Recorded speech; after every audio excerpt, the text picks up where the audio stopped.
Hi, welcome to Accenture Software for Human Capital Management. This is the user demonstration for the Payroll and HR Master Data module of the Accenture Audit and Compliance tool. With an increasing number of controls in place, how can HR departments effectively and efficiently manage their data at a reduced cost to the business? With Accenture's Audit and Compliance tool, the business will have a comprehensive viewpoint of all discrepancies inside SAP HR and Payroll, whether it's inaccurate master data, payroll leakages, or inconsistencies in your organizational data. Let's compare the Audit and Compliance tool to flying an airplane. An airplane cockpit provides pilots with all need-to-know information, such as the current velocity, altitude, and cabin pressure at any given point in time. Imagine the potential consequences if a pilot had to wait for this information. This same concept applies to your HR and payroll administrators. They need their computer system to inform them of potential dangers and issues. Telling the business they need to run hundreds of reports is simply not good enough anymore. Some would recommend you extract the data to another platform in an effort to analyze where the data issues occur. Extracting data from SAP is unnecessary and can lead to sensitive data in a non-secure environment. Add that to the workload of managing exceptions in multiple databases, which increases effort complexity and duration, and you'll start to see how important it is to have your data real-time and inside SAP HCM. Let's continue with our analogy. All airplanes are equipped with a black box that records all events that take place during the flight. The Audit and Compliance tool has its own built-in black box for the purposes of tracking your auditable data. Each audit run is stored inside SAP, and all actions performed in the Workbench by the HR administrators are then date and time-stamped during data cleanup initiatives. Now the business doesn't have to waste time searching for last year's audit data. It's all there, inside the tool, in an organized fashion, ready to be handed over to your internal or external auditing teams. The power of the Audit and Compliance tool lies within its sophisticated yet simple design. All your critical sensors are set up as rules. What this means is that your reporting and control requirements become rules which are then run against your employee population. The results are then output in the Workbench for the HR administrators to manage and clean up. The Audit and Compliance suite consists of 5 different modules: Payroll and HR Master Data, Travel Management, Organizational Management, Security, and Reconciliation. In this session, we'll be walking through the Payroll and HR Master Data module, so let's jump into the tool to show you a few examples. This is the Audit and Compliance Workbench for Payroll and HR Master Data. What I'm going to do in today's demo is walk you through a couple different methods of exception resolution through Audit and Compliance. Now you can see we have a list of different exceptions from the Workbench. Things like missing info type records, locked info type records, info type field values, date fields, wage types and info types, payroll results, country-specific exception classes such as U.S. exceptions for your TCRT table, wage types in your payroll results, so wage type changes. We're going to take a look at a few of these and see what kind of actions we can make from the Workbench. Let's start in our missing info type records from our pre-payroll exceptions. You can see Peyton Manning has an info type 8 missing. Olivia Jones is missing her info type 41. Bob Smith's missing his info type 6. In our third column, we have a result status, and in our first, a processing status. The result is the original result of the exception. So reds are your errors and yellows are your warnings. Your processing status is the current status of the exception. You can see that there are many different statuses that you're able to choose, as well as a status which means you've actually resolved the issue. Now let's say we just want to see exceptions that are unresolved. We can click on this red X and it filters it down to 2 exceptions that have yet to be taken care of. Now let's take a look at Bob Smith's missing info type 207. Let's say I don't have that information yet, but I'm going to send an email to his administrator to get that. What I'm going to do is I'll say, let me go to the status. I'm going to accept it for this check period only, which means if info type 207 is still missing, next period it becomes an issue again.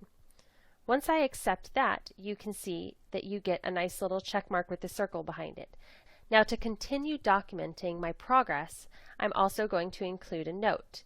Now, instead of manually maintaining a note, I can use this in-process text module, and if I hit insert, you can see that predefined text appears in my notes section for me. So I changed the status to accept this check period only, and I sent a mail to the responsible administrator, Sue Jones, and I'm still waiting for a response.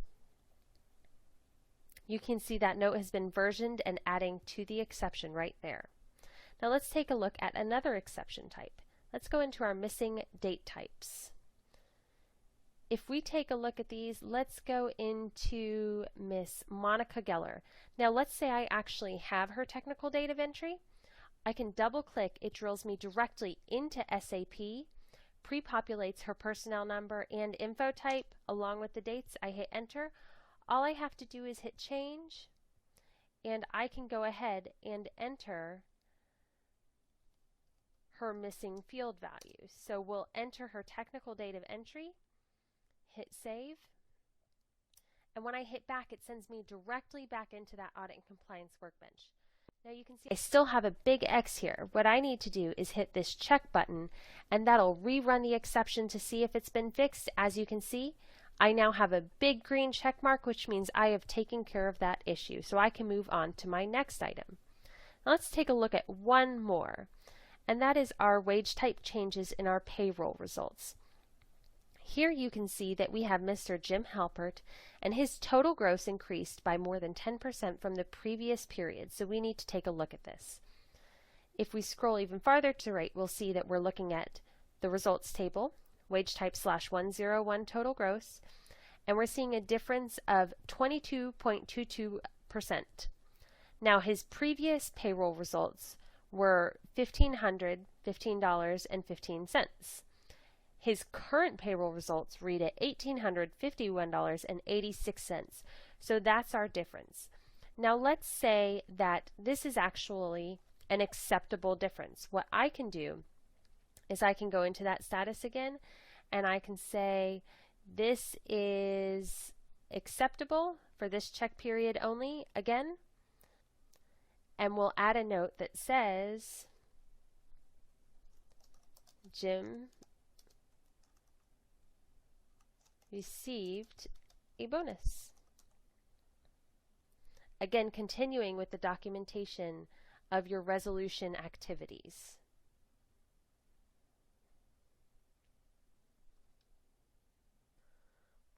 Let's take a look at the Managerial Dashboard for this module of Audit and Compliance.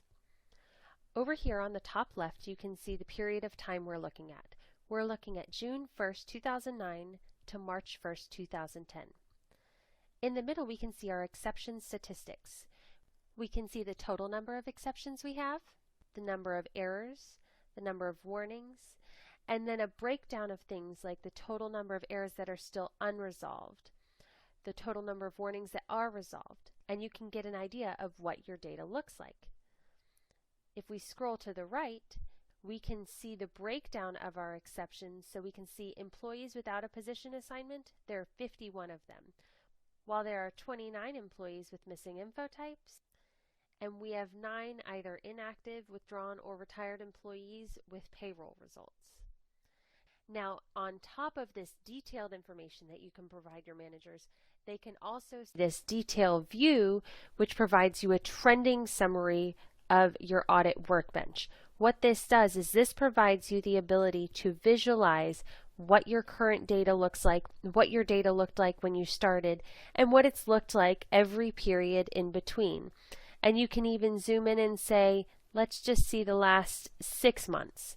And we can break it down to see what our trending analysis is. Is audit and compliance working for us? And is our data getting better, which is really your primary focus here. So what's next? Why not book a free personal webinar? The webinar will focus entirely on your situation and will demonstrate how your business can leverage the Audit and Compliance tool to improve the accuracy of your payroll and HR master data. For additional information and to book your free personal webinar, please submit a request via the Contact Us link on the Accenture Software for Human Capital Management website at www.accenture.com/HCM software. On behalf of the Accenture software team, I'd like to thank you for joining me in today's session.